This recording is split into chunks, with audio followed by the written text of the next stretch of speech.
September 2008, the largest, most complex, and most expensive machine ever devised by man was turned on. The Large Hadron Collider, or LHC, is a 17-mile-long ring of superconducting electromagnets buried approximately 300 feet beneath the ground near the city of Geneva on the Franco-Swiss border. Chilled to temperatures colder than the void of outer space, and generating a magnetic field more than 100,000 times that of the Earth's, this machine accelerates proton particle beams to a velocity just under the speed of light, and then smashes them together in particle detector chambers in order to break apart the nuclei and unloose the subatomic secrets of matter. At full power, the LHC produces roughly 600 million collisions per second, creating fleeting, minuscule atomic explosions up to 1 million times hotter than the interior of the sun. The data collected from these collisions is processed by the worldwide LHC computing grid, one of the most extensive and powerful computing grids on the planet. The grid, as it is known, builds on the technology of the World Wide Web, which was invented at Cern in 1989. The Large Hadron Collider is the primary research instrument of the European Organization for Nuclear Research, otherwise known as Cern.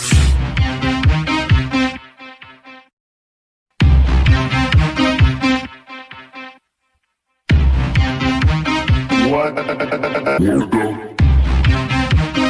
fuck?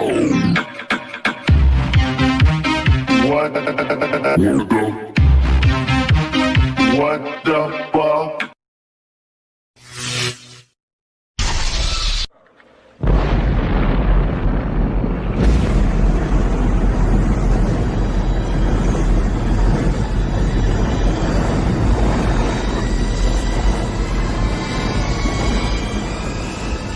After the devastating detonations of Fat Man and Little Boy over Nagasaki and Hiroshima at the end of World War II, mankind was irrevocably thrust into the atomic age. In accordance with the inevitability thesis, which posits that once a technology is introduced into society, what follows is the inevitable development of that technology. The scientific community, impelled by military interests around the globe, became obsessed with the idea of harnessing the power of the mighty atom and unraveling the very fabric of physical reality at the subatomic level. Cern is the largest scientific consortium in the world, involving thousands of top physicists from 21 member states, all working in tandem to discover the fundamental elements that hold the universe together. While this admitted objective of Cern seems innocent enough, and even laudable in a sense, there are deep concerns about potential unintended consequences and probable occult intentions. When analyzing a scientific endeavor as costly and ambitious as Cern, it is essential that we have a realistic understanding of the mechanisms and machinations that have been propelling technological advancement in the modern era. In a perfect world, the greatest accomplishments of science would be the product of goodwill toward men and the desire for peace and prosperity. However, in the practical world, the world in which we live, the greatest accomplishments of modern science are often facilitated and funded by men who have anything but goodwill and peace on their minds. In many cases, the most groundbreaking technological advancements, such as in the case of jet propulsion, rocket science, and nuclear fission, have been intentionally directed by incredibly malevolent individuals for dark and dangerous purposes. Scientists are rarely the evil villains scheming sinister plots in secret laboratories that Hollywood has often portrayed, with a few glaring exceptions, of course, and are usually zealously dedicated to their particular field of study, with noble or benign intentions at heart. However, this kind of religious commitment to science can engender blind apathy, if not willful ignorance, concerning the overarching implications and ill intentions of the benefactors facilitating their work. This is certainly the case of the brilliant men and women working at Cern, most of whom naively believe that the prime objective of their research is to merely understand what the universe is made of and how it all started at the Big Bang. Unfortunately, what they fail to realize, apart from the fact that they're working from a false premise to begin with, is that their research is very likely being used to advance a hidden agenda, the conspirators of which are well aware of who created the universe and are absolutely intent on making war with him and enthroning another in his place. Cern is an acronym derived from the French rendition of the designation European Council for Nuclear Research, which was a provisional council organized in the early 1950s with critical backing from the United Nations, whose task was to plan for the construction of a multinational European research facility that would be dedicated to the study and advancement of nuclear physics. On the 29th of September 1954, the Provisional Council was dissolved and the European Organization for Nuclear Research, or CERN, was born. As an interesting side note, the infamous Bilderberg Group was also conceived that same year, exactly 4 months later, on the 29th of May. Both of these organizations enjoy diplomatic immunity. Although the Provisional Council had been dissolved, paradoxically, the acronym of CERN remained, even though it did not correspond to the title of the new organization. It was distinguished physicist and one of the key pioneers of quantum mechanics, Werner Karl Heisenberg, who had inexplicably insisted that the original acronym of CERN remain in effect, as Tom Horn elucidates in his book, On the Path of the Immortals. Werner Heisenberg understood quite well what quantum physics implied for humanity. Inherent within this theoretical realm, populated by obtuse equations and pipe-smoking scientists, lies what I call the Babylon potential. This is the secret knowledge, the scientific imperative, informed and driven by spiritual advisors, that the Bible cites as the key to opening a gateway for the gods. It is Ente Menaki, Baba Alu, the opening of the Abzu, the doorway to hell. Tom goes on to explain that, although Heisenberg may or may not have known it, Cern is an abbreviated title for an ancient Celtic deity called Cernunnos. Cernunnos, whose name means horned one, is thought to be the god of death and rebirth and the lord of the underworld. He is often depicted with rings or torques around his stag-like horns or in his hands, which may symbolize the circle of destruction and restoration that he represents. To further concretize this idea, Cernunnos is also depicted with a ring in one hand and a snake in the other. Because of the cycle by which it sheds its skin, the snake has ever been a mystical motif of death and rebirth, destruction and restoration. In a reversed esoteric adaptation, the rings of the Large Hadron Collider could be representative of the rings of Cernunnos, and by further associative interpretation, may very well reveal CERN's prime esoteric objective. I believe it does, and will address it at the end of this analysis. I understand that drawing correlations between the acronym of CERN and deities from the ancient world may seem too forced and tenuous for critical minds, and I might be inclined to agree, if CERN had not evoked such correlations first.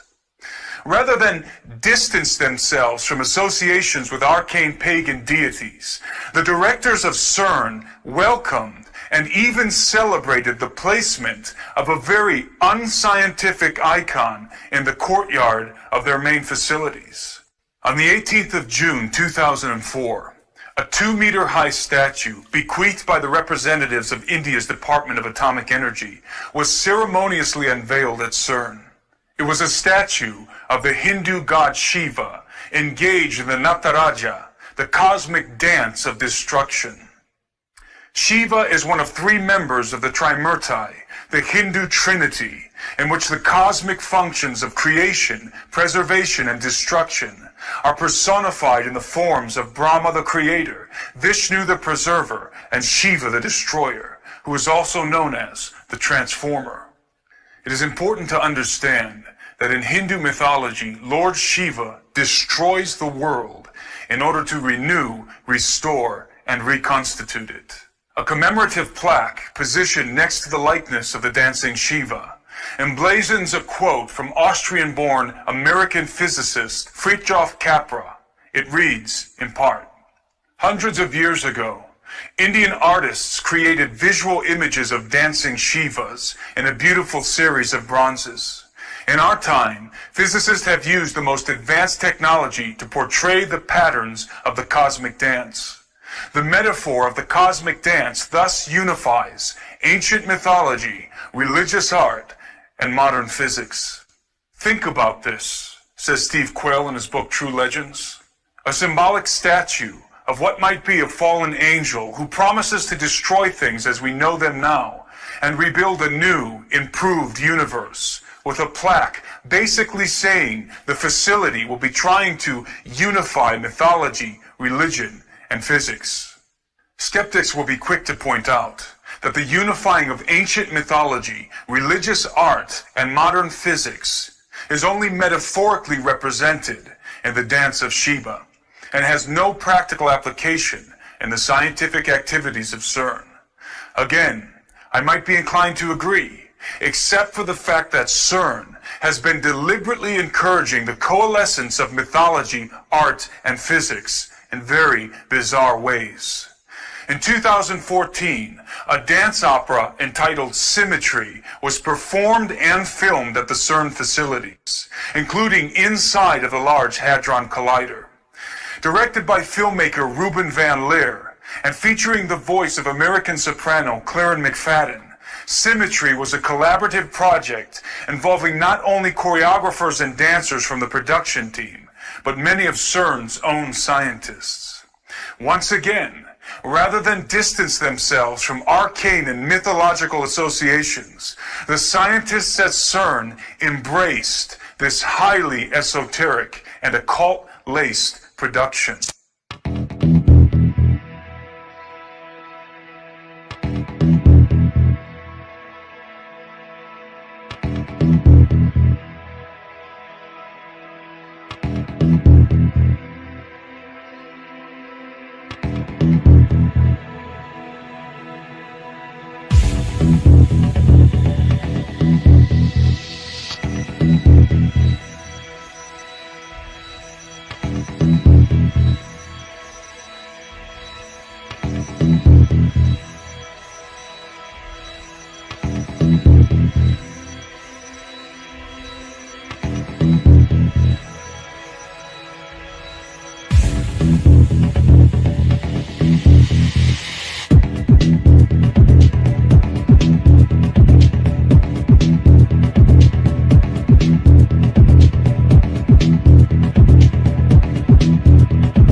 One could spend hours breaking down all of the deliberate esoteric insinuations in the trailer for the film alone.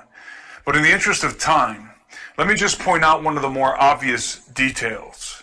The name of the film's protagonist is Lucas, which also happens to be the actual name of the Slovakian dancer and choreographer who plays him.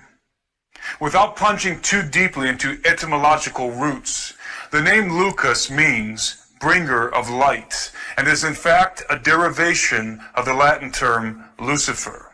Of course, all of this could be purely coincidental, but given the overtly esoteric nature of the film, it is highly unlikely that the name of the main character is a consequence of happenstance, regardless of the filmmaker's intention.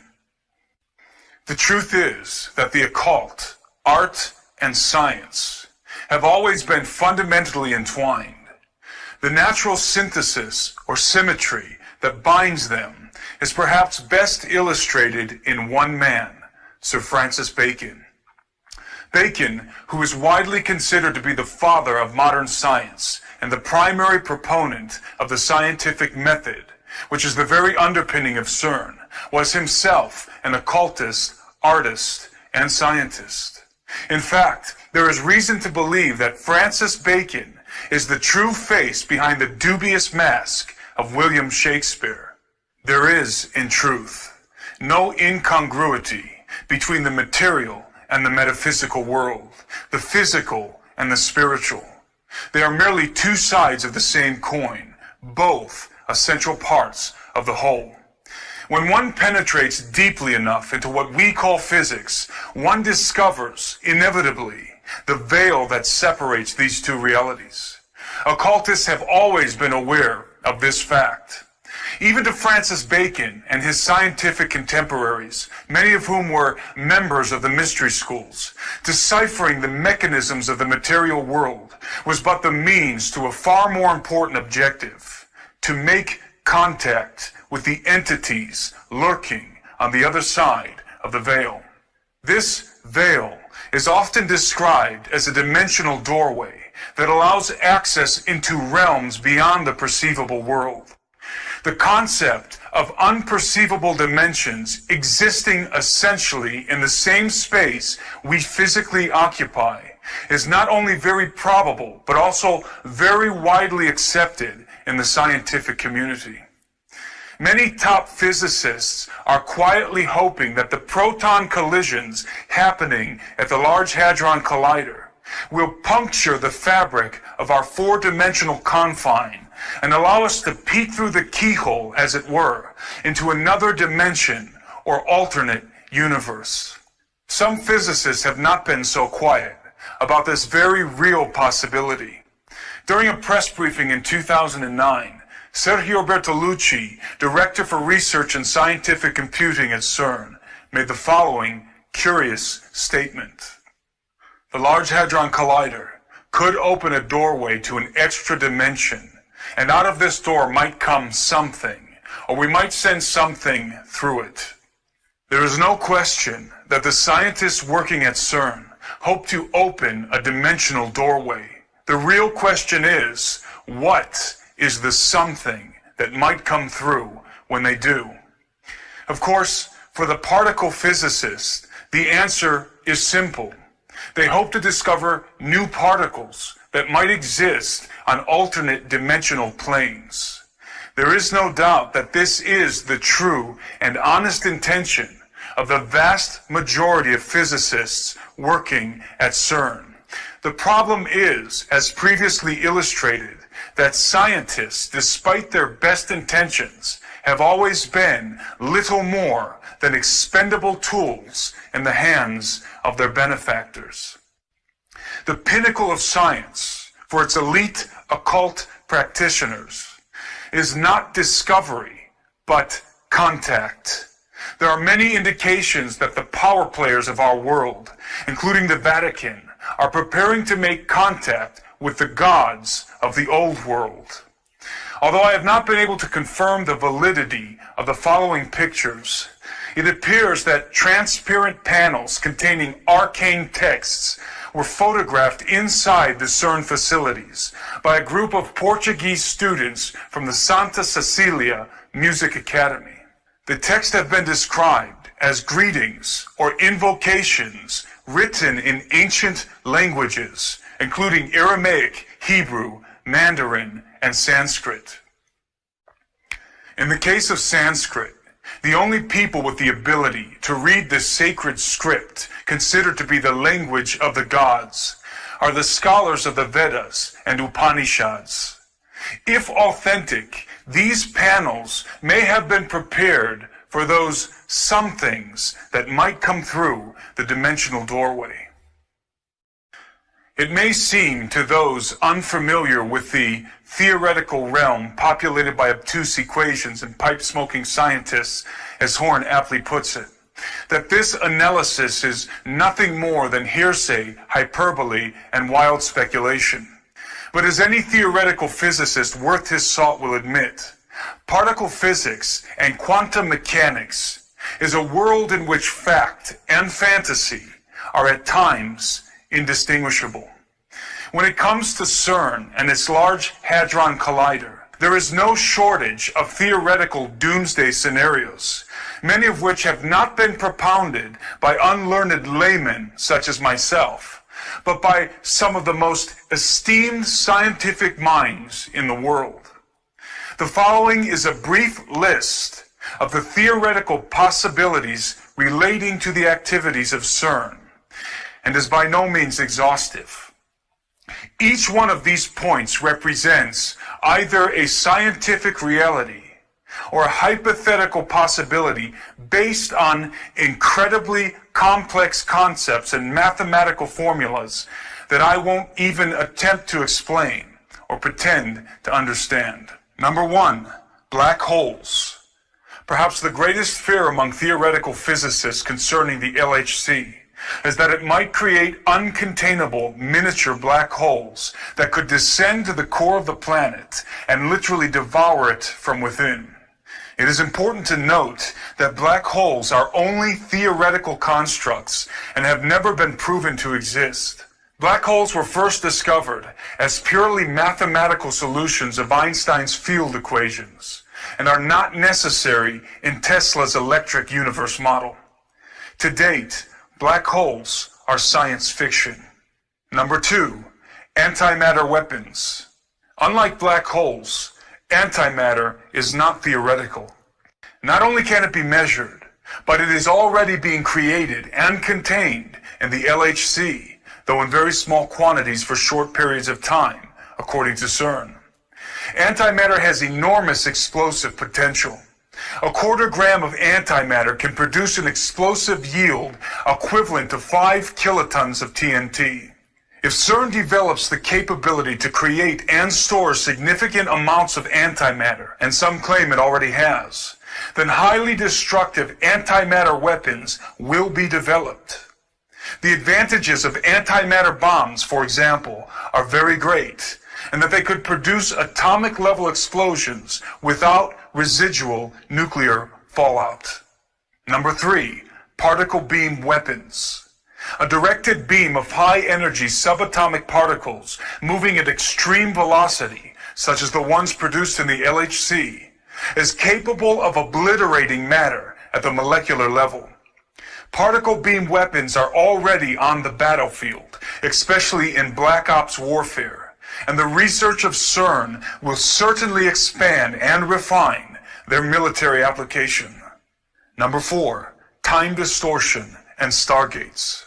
It has been suggested that by colliding heavier subatomic particles, such as lead ions, which Cern will soon be doing, space and time could be distorted, creating what Einstein called a Rosen bridge or stargate, which is basically a wormhole between two different locations, dimensions, or periods of time. It has also been suggested that such distortions in the space-time continuum could lead to what has been referred to as the Groundhog Day effect, in which time folds back on itself, allowing manipulation of the past. Number five, DNA sequencing and artificial synthesis. Since it is a fact that the Synchrotron Collider at Berkeley and Walnut Creek, California, was used to help sequence human DNA for the Human Genome Project, it is certainly feasible that the Large Hadron Collider could also be employed in a similar way, but with much more precise results. There is evidence to suggest that artificial human or human hybrid genomes have already been synthesized at collider facilities, including Cern. Number six, strangelets. Produced from a quark-gluon plasma soup, sometimes generated after high-energy particle collisions, strangelets are the most explosive substance in the known universe, and according to theoretical physicists, were responsible for the explosion at the so-called Big Bang. Contrary to popular belief, strangelets are not theoretical, but have been confirmed to exist at the Brookhaven National Laboratory located on Long Island, New York, where physicists working with the relativistic heavy ion collider, or RHIC, are attempting not only to produce strangelets, but to contain them. The potential gains of this endeavor for the military-industrial complex are self-evident. Because the LHC is a much higher energy collider than the RHIC, strangelet production and containment is even more feasible at Cern. There can be no doubt that in the best case scenario, the world is about to witness the most dangerous and potentially deadliest arms race in human history. However, there is something percolating in occult shadows behind the scenes that is even more disturbing than a super collider arms race.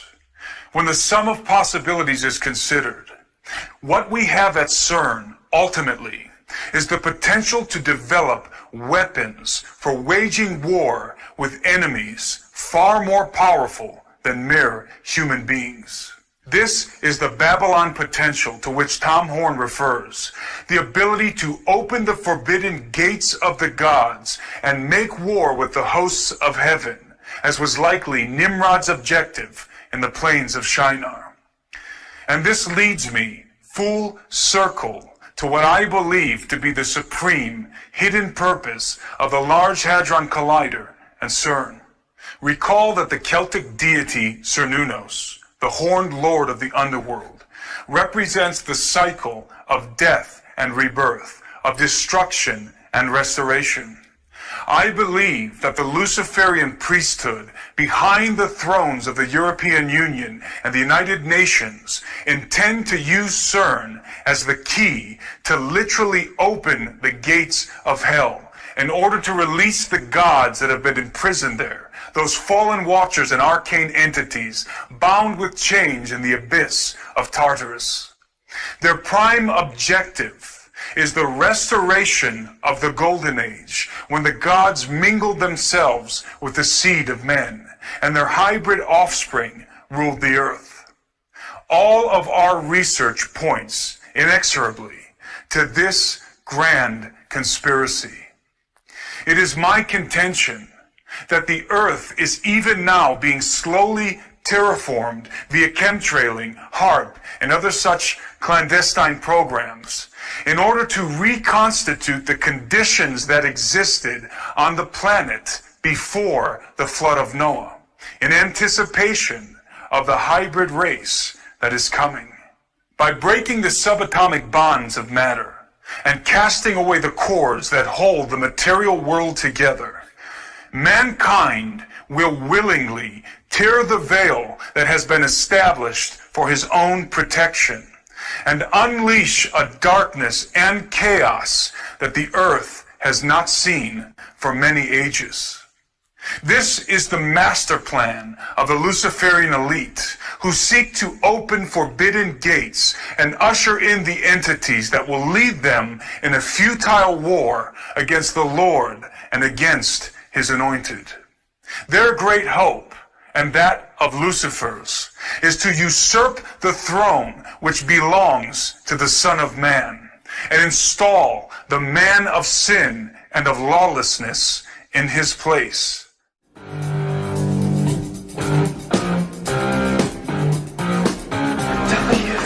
WTF, Gary? WTF? What the fuck does WTF mean? What the fuck? Okay.